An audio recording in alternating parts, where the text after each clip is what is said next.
Magandang gabi mga masters, bali ngayon po ay 8 videos po ma-upload ko po sa aking YouTube channel.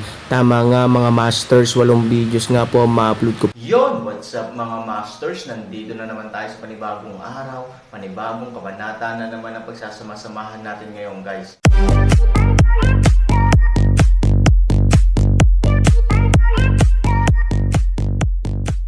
Bali mga masters, kung bago ka pa lang po sa aking YouTube channel, please click the subscribe button, lalong-lalo na po yung notification bell guys, para maging connected pa rin tayo sa isa't isa at maging updated kayo sa mga susunod ko pang video. Bali mga masters, bago natin umpisahan ng kwento ay mag-shoutout po muna tayo para sa mga solid nating tagapakinig. Shoutout kay The Gamer Pajardo. Shoutout kay Robert Tolentino. Yun na nga mga masters, no? Bali hindi na ito patagalin. In 3, 2, 1, let's go!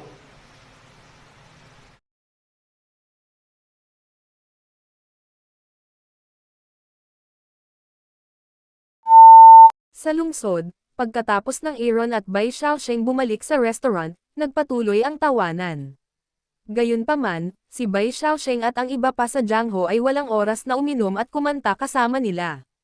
Ang kanilang patuloy na pagtatago ay nagpahiya at nagpapagod sa kanila. Sa oras na ito, bihira silang magkaroon ng pagkakataong magpahinga. Natural, sinasamantala nila ang pagkakataon. Bagamat nabawi na niya si Bai Xiaosheng at ang iba pa sa ilog at lawa, nalutas niya ang malaking pag-aalala sa puso ni Aaron, ngunit hindi kailanman lumuwag ang kilay ni Aaron. Sa halip, nag-alala siya. Ang mga monghe ng Russian ay puno ng pagdududa. Sa oras na ito, mabilis na bumalik ang Pancake Day mula sa restaurant, at pagkatapos ay dumating sa panig ng Aaron. Ano ang nahanap mo? Kumunat ang noo ni Aaron at mahinang nagtanong. Ang Pancake Day na nakakabit sa tainga ng Aaron, ay bomb ulong, gaya ng inaasahan mo, may mga pagbabago sa labas ng lungsod. Tama na, halatang hindi kaagad kumikilos ang gang, ngunit maingat silang nag-ambush. Nakikita ko, tumanggo si Aaron. Ano ang gagawin natin ngayon? Gusto mo bang pumunta ang mga kapatid natin sa kabilang panig ng pader ng lungsod para mag-ambush muna? Kung sakaling magkaroon ng kagipitan, dapat kang umalis muna, at ang ating mga kapatid ay nasa likod. Nag-aalala ang malaking araw ng cake. Hindi, uminom ka. Nakangiti si Aaron sa oras na ito. Ito ay gumagawa ng malaking araw ng cake na lubhang nalilito. Siya ang humihiling sa kanyang sarili na magpatrolya sa labas ng lungsod, ngunit matapos matuklasan ang sitwasyon ng kaaway, siya rin ang kalmado. Gayunpaman, nagsalita na ang Aaron, at bihirang magkaroon ng pagkakataong makipag-inuman kasama ang Aaron. Hindi na nagsasalita ng kalokohan ang Big Pancake Day. Kinuha niya ang baso niya at diretsyong uminom. Tuktok ng aswal na bundok. Ito ay nasa ethereal na palasyo pa rin. Si Luroxen ay nasa isang lihim na silid, nakaupo sa isang ice bed na may mga payat na binti. Sa likuran niya, ang mga tanikala ng Diyos ay dahan-daang bumukas tulad ng isang pares ng mga pakpak, at isang malabong aswal na enerhiya ang dahan-daang itinaas ito. Pagkatapos bumalik mula sa lupain ng nakulong na dragon, pumasok si Luroxen sa emergency closing time. Sa kanyang talento, bagamat hindi siya umimik sa loob ng mahabang panahon, ang masamang espiritu na nasa tanikala ng Diyos ay dinalisay niya. Gayunpaman, sa oras na ito, ang pinto ng silid ng mga lihim ay malumanay na kumatok. Pumasok ka na. Bahagyang binuksan ni Luroxen ang kanyang mga mata at mahinang sinabi. Pagkababa ng boses ay bumukas ang pinto. Unang pumasok si Chimeng. Sa likod niya, tumunog ang bakal. At kasama ang singsing na kadena, dahan-daang pumasok ang isang babae. Ang malaking kadena na bakal ay nakakandado sa kanyang mga paa, na nagpaputi sa kanya bilang mga paa ng jade na pula sa hubad na dugo. Ang kanyang damit ay medyo magulo, ang kanyang buhok ay walang katulad na malambot, at ang kanyang magandang mukha ay mukhang pagod na pagod. Hello, Ivory. Bahagyang napabuntong hininga si Luroxen, tumingin sa mga tao, at mahinang sinabi. Ivory. Sa harap ng medyo miserableng babaeng ito pala ay si Ivory. Han Nayen. Ivory taginit malamig na boses ngunit paraan, sa mga mata ay walang ang slightest takot. O Fu Yao ang itatawag ko sayo. Nakangiting sabi ni Luroxen.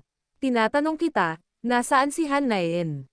Kahit na may cade ng bakal, matigas pa rin si Su Yingxia. Sa harap ng sagot ni Luroxen, malamig siyang sumigaw. Halos kasabay nito, ang mukha ni Ivory ay biglang naging malutong na tunog, isang malakas na sampal na pamaypay sa kanyang mukha. Sa harap ko, Lou Roxanne, kailan ka darating para magsalita?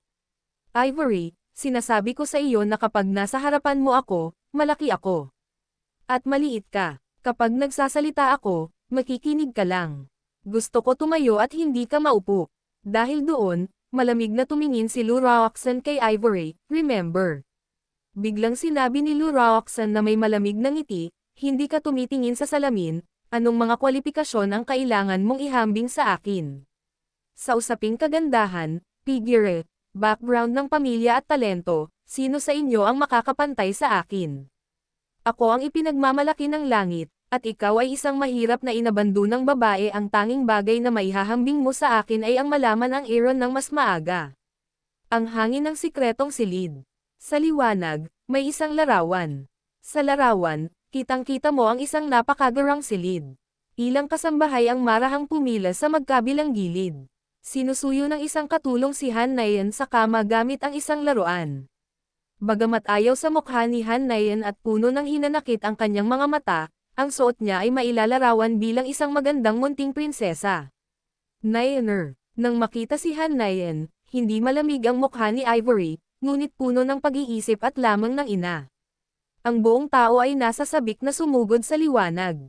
Gayunpaman, ang mga tanikala sa kanyang mga paa ay masyadong mabigat, kaya siya ay natisod at nahulog sa lupa. Ngunit kahit na ganoon, si Ivory ay nakahawak pa rin sa kanyang ulo, tinitingnan si Han Nayan sa larawan, ang mga luha sa kanyang mga mata ay hindi namamalayan. Ako lang ang makakapagbigay kay Han Nayan ng komportable at marangyang buhay, at hahayaan mo lang siyang magduse sa tulong sa bahay. Ivory, karapat-dapat ka bang maging ina? Karapat-dapat ka bang maging asawang muli? With that, nagbigay ng malamig na ngiti si Lou Roxanne. Lou, anong gusto mo? Malamig na sabi ni Ivory at tumingin sa likod na may galit na mga mata.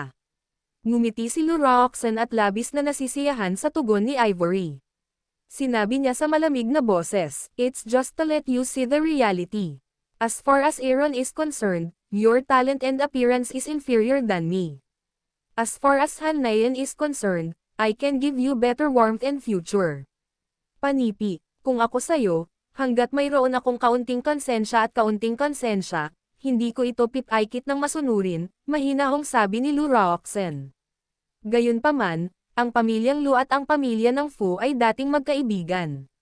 Noong mga bata pa kami, magkasama tayong naglaro. Itinuring kita bilang isang kapatid. Well, gusto kong pakasalan ako ni Han Sanchen. Magiging malaki ako at ikaw magiging maliit. Ano sa palagay mo? Hindi mo dapat ako tinanong tungkol dito. Dapat Aaron ang tanong mo, di ba? Naiintindihan ni Ivory ang kahulugan ni Lou Roxanne. Kung si Han Nayan ay wala sa kanyang mga kamay, talagang gusto niyang pag-alitan si Lou Roxanne sa pagiging isang patutot ngunit nakatayo sa isang memorial archway. Biglang naging malamig si Lou Roxanne, kung payag si Aaron, bakit siya nandito?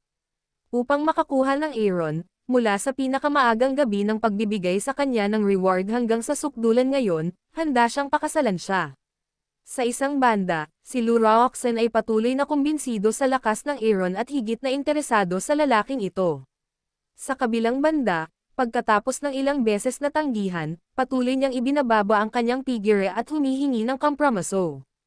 Tanungin mo si Aaron. Malamig na ngumiti si Lou Roxanne, at gumalaw muli ang kanyang kamay. Ang larawan sa liwanag ay biglang nagbabago. Ang lumalabas ay ang larawan ni Aaron habang nakaharap siya sa matako na pagkain.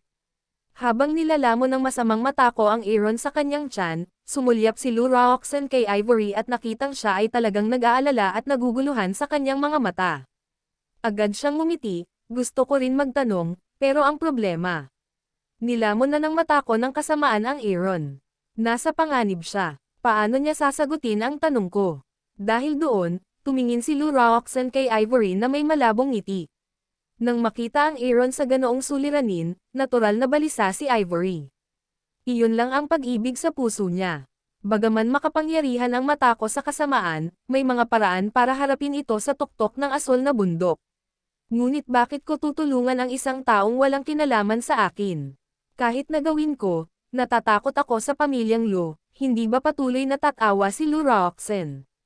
Ano ang gusto mo kay Ivory, at paanong hindi niya malalaman ang malalim na kahulugan ng Lu Roxen? Tandang pananong tandang padamdam. Isang paraan para hikayatin ang mga tao sa tuktok ng asol na bundok na iligtas ang Aaron. Pag-isipan ito. Gayunpaman, huwag mo akong sisihin sa hindi pagpapaalala sa iyo na ang Aaron ay nilamon ng matako na ito sa loob ng ilang araw. Natatakot ako na mamatay siya sa oras na ito. Kung huli na, malamig na ngumiti si Lu Roxen. Kung huli na, kahit ang mga buto ay matutunaw ng masamang matako, malamig na sabi ni Chimeng. Si Ivory ay nakadikit ang kanyang mga ngipin. Bagamat labis siyang nag-aalala sa kasalukuyang sitwasyon ni Aaron, hindi niya maitulak mag-isa si Aaron sa mga bisig ng ibang babae. Hindi niya gustong ipagkanulo ang Aaron sa ganitong paraan. Gayunpaman, sa larawan, si Ivory ay may tunay na pananaw sa bangis ng masasamang matako. Kung hindi niya nailigtas ang Aaron, maaaring mawala siya. Si Ivory ay hindi natatakot na ipagtanggol ang kanyang katapatan at pagmamahal kay Aaron sa kanyang sariling kamatayan, ngunit paano siya hindi magdadalawang isip na ipagtanggol ang tunay na lakas ng relasyong ito sa pagkamatay ni Aaron. Mahal niya si Aaron. Paano niya hahayaang mamatay si Aaron? Ngunit sa oras na ito, mabilis na dumating ang isang katulong sa pintuan ng lihim na silid. Matapos makuha ang pahintulot ni Lu Roxen, mabilis siyang pumunta sa tabi ni Lu Roxen, pagkatapos ay bumulong sa kanyang tainga at nagsalita ng ilang salita. Matapos marinig ito, sumimangot si Lu Roxen at kinawayan ang kanyang katulong na umalis. Dahan-dahan siyang bumangon at tumingin kay Ivory, mayroon kang 3 oras para mag-isip. Mas mabuting pag-isipan mo itong mabuti. Chimeng, ibalik mo siya sa piitan. At saka, naayos mo na ba ang hiniling kong ayusin mo? Panipi, Miss Chi, pumili ako ng ilan sa pinakamababang katulong sa tuktok ng asol na bundok. Isang malungkot na ngiti ang ibinigay ni Chimeng. Pagkalipas ng 3 oras, kung walang kasiya siyang sagot, ayusin natin ang mga katulong na ito na pumasok sa kanyang selda. Gusto kong makita kung paano nakagreen ang Aaron sa daan ng Huangquan. Gusto ko ring makita kung paano Mu Yingxia, isang maruming babae, ay haharap sa Aaron. Panipi, kasabay nito, tumayo si Lu Roxen at lumabas sa secret room. Pagdating niya sa pintuan, biglang tumayo si Lu Roxen at hindi man lang lumingon, nakangiti, nga pala, ngayon ko lang naalala na isave ang larawan. Pagkatapos ng 3 oras, ang larawan ng mga katulong na papasok sa selda ni Ivory ay dapat maligtas din si Han Nayan bilang anak nila, kung ano ang nangyari sa kanyang mga magulang, dapat nilang malaman. Ang mga salitang ito, tumalikod si Lu Roxen. Si Chimeng ay may malamig na ngiti sa kanyang mukha at tumango, oo. Kung ikukumpara kay Futian, ang paraan ni Lu Roxen ay hindi masama at mabisyo. Sa ilang lawak, pinapatay niya ang mga tao nang walang dugo at tinatamaan ang puso ng mga tao. Nag-igting ang mga ngipin ni Ivory. Bakit hindi niya alam ang kasuklam-suklam ni Lu Roxen? Gayunpaman, ito ay isang malinaw na plano, ngunit hayaan ang kanyang matatag na puso, sa unang pagkakataon mula sa mga alon. Nananatili ba siya dito tulad ng pagsuporta sa kanyang pamilya, o pinipili ba niya ang ibang paraan sa ilalim ng gayong mabigat na panggigipit? Yun na nga mga masters, no? Bali panibagong kabanata na naman yung natapos natin ngayong gabi. Muli, maraming salamat po.